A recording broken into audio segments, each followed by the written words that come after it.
வணக்கம், welcome to star police academy. So நம்ம சரித்திரம் ஹிஸ்ட்ரி சீரீஸ்ல இன்னைக்கு பார்க்க போற topic study of inscription.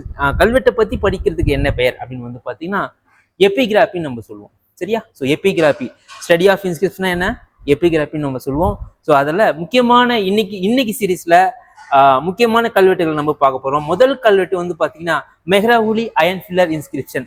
The மெஹ்ராவுலி iron pillar inscription. ஓகேவா? ஸோ யாரை பற்றியது, எந்த காலத்தை சேர்ந்தது நம்ம பார்த்தா குப்தர்களை பற்றியது. குப்தர்கள் காலத்தை சேர்ந்தது வந்து பார்த்தீங்கன்னா இந்த மெஹ்ராவுலி அயன் பில்லர் இன்ஸ்கிரிப்ஷன். சரியா? ஸோ சார், இது முக்கியமா வந்து பார்த்தீங்கன்னா எல்லா ஆஸ்பிரன்ஸுக்குமே இருக்கக்கூடிய டவுட், இந்த மெஹ்ராவுலி அயன் பில்லர் இன்ஸ்கிரிப்ஷன் யாரை பற்றியது, எதை பற்றி சொல்லுது அப்படின்னு சொல்லிட்டு முதலாம் சந்திரகுப்தரா இரண்டாம் சந்திரகுப்தரா அப்படின்னு சொல்லிட்டு ரொம்ப குழப்பம் இருப்பீங்க. ஸோ அதெல்லாம் இப்போ பார்த்தோம்னா இந்த மெஹ்ராவுலி அயன் பில்லர் இன்ஸ்கிரிப்ஷன் யார் எழுதியிருப்பாங்க, செதுக்கி இருப்பாங்கன்னா இரண்டாம் சந்திரகுப்தர் தான் வந்து பார்த்தீங்கன்னா செதுக்கி இருப்பாரு, எழுதியிருப்பாரு. ஆனால் இது யாரை பற்றி இருக்குன்னா முதலாம் சந்திரகுப்தருடைய வெற்றிகளை பற்றி இதுல கூறப்பட்டிருக்கும். சரியா? ஸோ இப்படிப்பட்ட இந்த மெஹ்ராவுலி அயன் பில்லர் இன்ஸ்கிரிப்ஷன் எங்க இருக்குன்னு வந்து பார்த்தீங்கன்னா டெல்லியில தெற்கு பகுதியில. ஓகேவா? ஸோ மெஹ்ராவுலி அப்படின்னு சொல்லக்கூடிய இடத்துல இருந்ததுனால இதுக்கு பெயர் மெஹ்ராவுலி அயன் பில்லர் இன்ஸ்கிரிப்ஷன். காலகட்டம் இரண்டாம் சந்திரகுப்தர், ஓகேவா, விக்ரமாதித்யர் சாகரின்னு சொல்லக்கூடிய இரண்டாம் சந்திரகுப்தருடைய காலகட்டத்துல இது செதுக்கப்பட்டது. சரிங்களா? ஸோ இதனுடைய கீ பாயிண்ட்ஸ் என்னன்னு நான் சொல்றேன், அப்படியே பொறுமையா நோட் பண்ணிக்கோங்க. ஸோ அந்த வகையில கீ பாயிண்ட்ஸ் வந்து பாத்தீங்கன்னா இந்த Mehrauli iron pillar inscription belongs to Guptas age. ஓகேவா? ஸோ குப்த வம்சத்தை சார்ந்தது.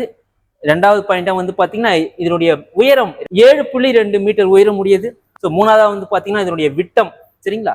ஸோ 40.64 சென்டிமீட்டர் கொண்டது இதனுடைய விட்டமாகும். ஸோ ஆல்ரெடி நம்ம பார்த்துறோம் இந்த பாயிண்ட். என்னன்னா வந்து பாத்தீங்கன்னா முதலாம் சந்திரகுப்தருடைய வெற்றிகளை வந்து இரண்டாம் சந்திரகுப்தர் இதில் குறிப்பிட்டிருப்பார்.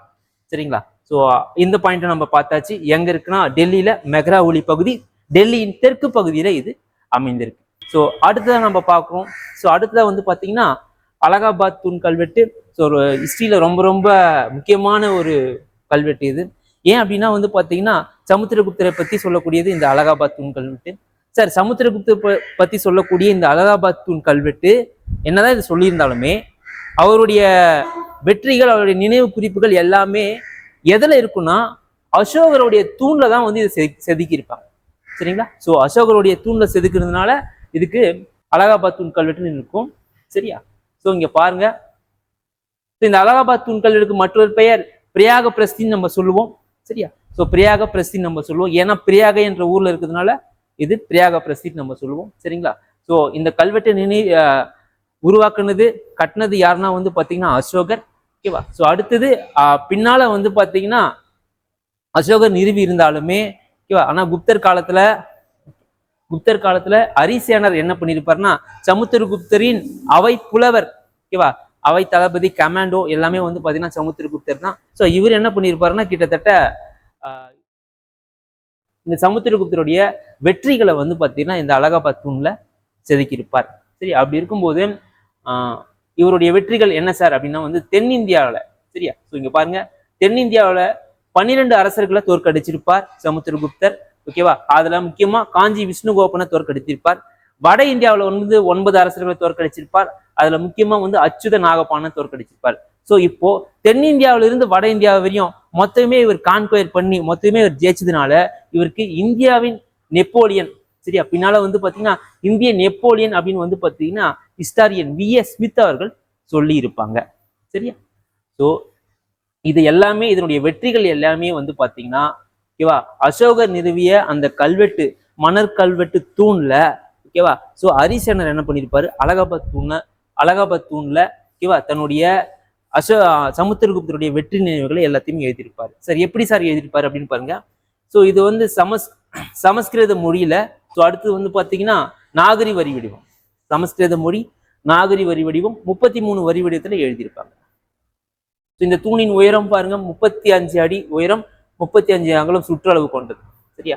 ஸோ பிரியாக பிரஸ்தி, ஓகேவா, பிரியாக என்ற ஊர்ல இதுக்கு மாற்றப்பட்டதுனால வந்து பாத்தீங்கன்னா கோசாம்பியில தான் முதல்ல இருக்கும். பின்னால வந்து பிரியாகையில மாத்தினதுனால இதுக்கு பேர் வந்து பிரியாக பிரஸ்தின்னு ஒரு பேர் இருக்கும். சரியா? ஸோ இதுதான் வந்து அலகாபாத் தூண் கல்வெட்டு. ஸோ அலகாபாத் தூண் கல்வெட்டுனா உங்களுக்கு நினைவுக்கு வர்றது என்னன்னா சமுத்திரகுப்தரை பற்றியது. ஸோ யார் எழுதியிருப்பாங்கன்னா ஹரிசனர் எழுதியிருப்பாரு.